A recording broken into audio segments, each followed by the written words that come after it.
السلام علیکم ورحمۃ اللہ وبرکاتہ۔ ایک جج صاحب کا دلچسپ واقعہ۔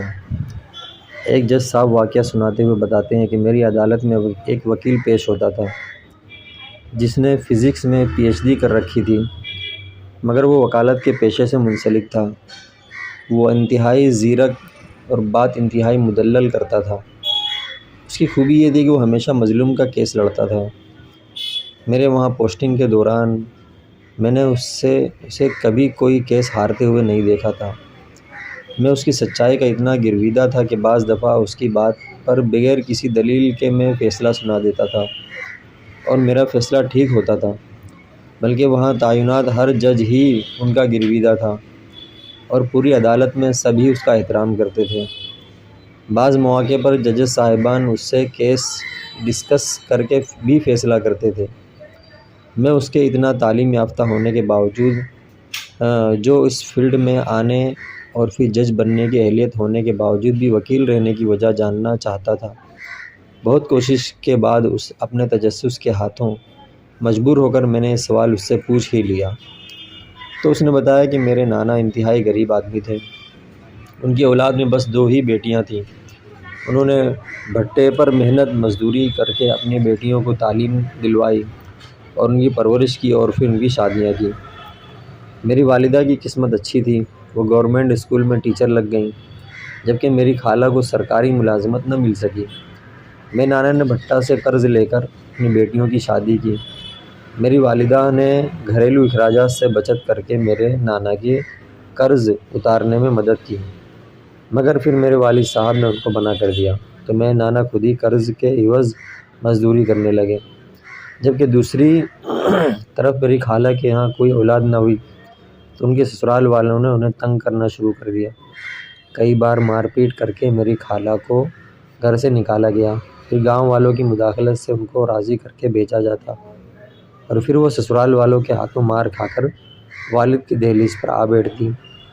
یہاں تک کہ آخری بار جب ان کے سسرال والے ان کو لے کر گئے تو ان کے شوہر نے دوسری شادی کر لی اور میری خالہ کو اس شرط پر ساتھ رکھنے کی حامی بھر لی کہ گھر کے سارے اخراجات میرے نانا اٹھائیں گے۔ میرے نانا بیٹی کا گھر بسانے کی خاطر مزید مقروض ہوتے گئے اور پھر سردیوں کی ایک دھند میں لپٹی صبح کو جب وہ سائیکل پر جا رہے تھے تو گنے سے بھرے ٹرالی کے نیچے آ گئے اور اس دنیا سے کوچ کر گئے۔ جب میرے نانا فوت ہوئے تب بھی وہ مقروض تھے۔ میری والدہ نے میرے والد سے چوری اپنا زیور بیچ کر میرے نانا کے قرض ادا کیے اور ان کی تجہیز و تکفین کا انتظام کیا۔ اس معاملے میں میرے ددیال والوں نے میری والدہ سے کوئی تعاون نہ کیا، یہاں تک کہ میرے والد نے بھی نہیں۔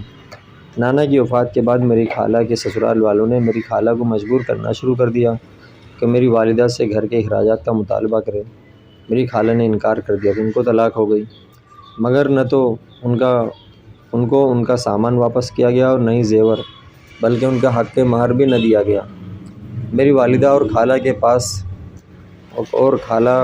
کے پاس آخری سہارا قانون کا تھا اور قانون طاقتور کی باندھی ہے۔ میری والدہ اور خالہ نے ہائی کورٹ تک کیس لڑا مگر اپنا حق نہ لے سکی اور پھر ایک دن خالہ ہائی کورٹ میں کیس کی پیشی کے بعد واپس آئے اور خود سوزی کر لی۔ ان کی جو تجہیز و تکفین بھی میری والدہ کے ذمے تھی۔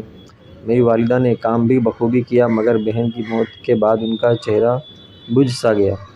یہاں تک کہ میری تعلیمی کامیابیوں پر بھی میری والدہ کچھ زیادہ خوش نہ ہوتی تھیں، یہاں تک کہ جب میں نے پی ایچ ڈی کی تو میرے دور پار کے سارے رشتہ دار بہت خوش ہوئے مگر میری ماں کے چہرے پر پہلے مجھے ویسی خوشی دکھائی نہ دی۔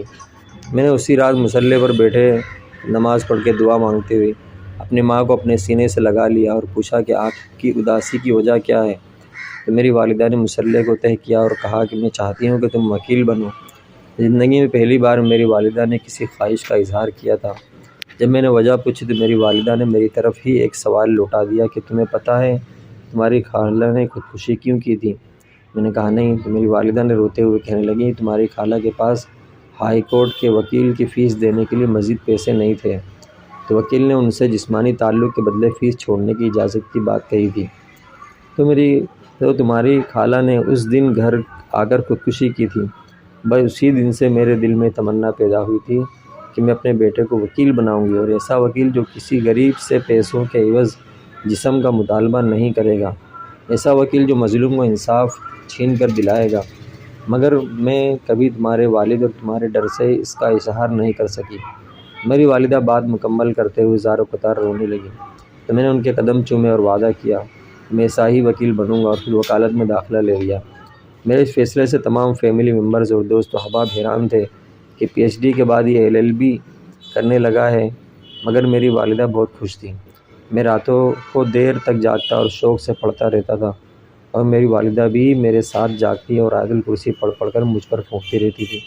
میں نے قانون کی تعلیم میں گولڈ میڈل لیا اور اپنی ماں کا خواب پورا کر دیا، مگر افسوس کہ میری والدہ اس خواب کو مکمل تعبیر نہ دیکھ سکیں۔ اہلیت ہوتے ہوئے بھی جج نہ بننے کی وجہ یہ ہے کہ بطور جج تو شاید مجھے میرے کسی سینئر کا کوئی پریشر آ سکتا ہے کہ فیصلہ ایسے کر دیا، ایسے نہ کرو، مگر بطور وکیل میں مکمل آزاد ہوں اور حق و سچ کے لیے پوری آزادی کے ساتھ کھڑا ہو سکتا ہوں، اور ویسے بھی میں حلال طریقے سے اتنا کما لیتا ہوں کہ بہت اچھا گزر بسر ہو جاتا ہے۔ یہ صاحب بتاتے ہوئے پہلی بار مجھے احساس ہوا کہ عزت عہدوں میں نہیں بلکہ اعمال میں ہوتی ہے۔